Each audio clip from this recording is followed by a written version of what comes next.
All right. Okay. Hello, dear students. Today we uh, are going to start our second part of our semester, which is the final one. In our first part of semester, which means before midterm, we have studied two romantic poets, Wordsworth and the other one is Blake. But after the midterm, we are going to work on John Keats.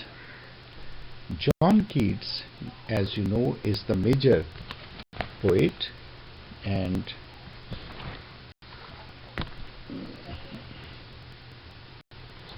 so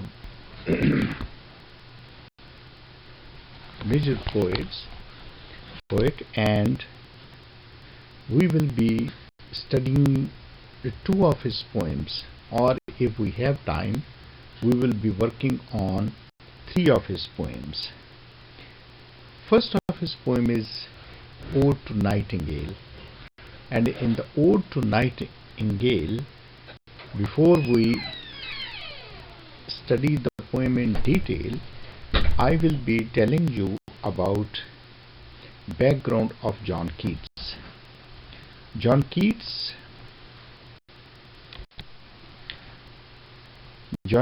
was an English romantic poet. He was one of the main figures of the second generation of romantic poets, along with Lord Byron and Shelley. Despite his works having been in publication for only 4 years before his death from tuberculosis at the age of 25. John Keats was born on 31st, 1795, Moorgate City of London, United Kingdom. He died on February 23, 1821, Rome, Italy. Poems: Ode to Nightingale, To Autumn, Ode on a Grecian Urn.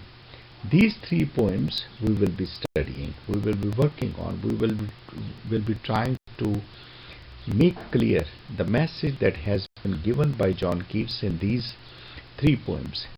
First of all, I will be making clear to you the first poem, Ode to Nightingale.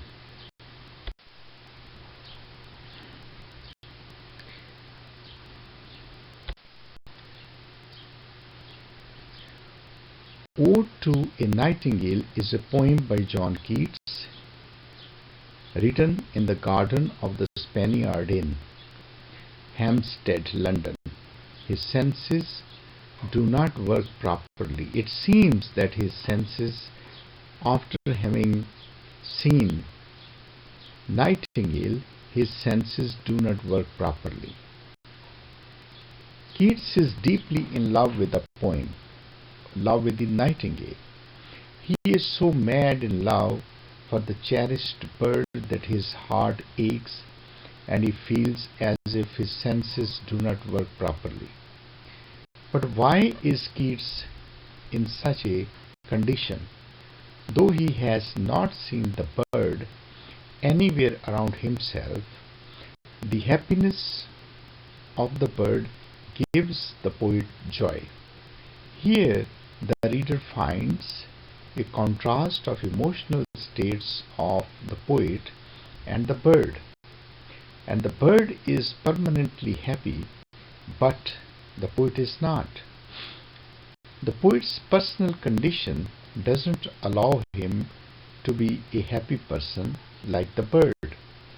But poet's happiness is linked with bird's happiness. The poet finds one reason of bird's happiness, and that is summer season.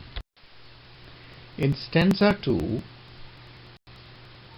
John Keats writes, "On account of his illness, Keats is suffering, and he is not at all happy with this condition of his. Here Keats mentions wine that he has drunk, the wine prepared somewhere in France, which is made of flowers and green leaves, and then it was allowed to ripe, having been put in earth for a long time. Keats visualizes that he might have become drunk and have forgotten grief and flown away with it into a world where grief and melancholy do not exist. Okay, dear students, I have told you of the first two stanzas. There are more stanzas coming up, but slowly we will get along. And two of the stanzas I will be discussing in my next lecture, so that the things may get clear and you may not be implicated in certain situation where you cannot understand the poem or the message of the poem. What you have to do is that you have to first of all go through this poem and then one after the other read stanzas and ponder on what is written, in the poem, because the real poem is the text. What I have done is in these two stanzas that I have touched on core things. There are other things in the stanzas which you should concentrate on, and when you read yourself the first two stanzas, so many things may come up and you may discuss those things with me, or you may call me, as you already have my phone number. And the other thing is that there is a capacity for one lecture. I cannot prolong this lecture, but it has to be kept within limits. So that is why I am just telling you the core things, and you may too work on these stanzas. You may get help from books, you may get help from internet, but a lot of things are there on internet, and you may learn about these poems as you get along.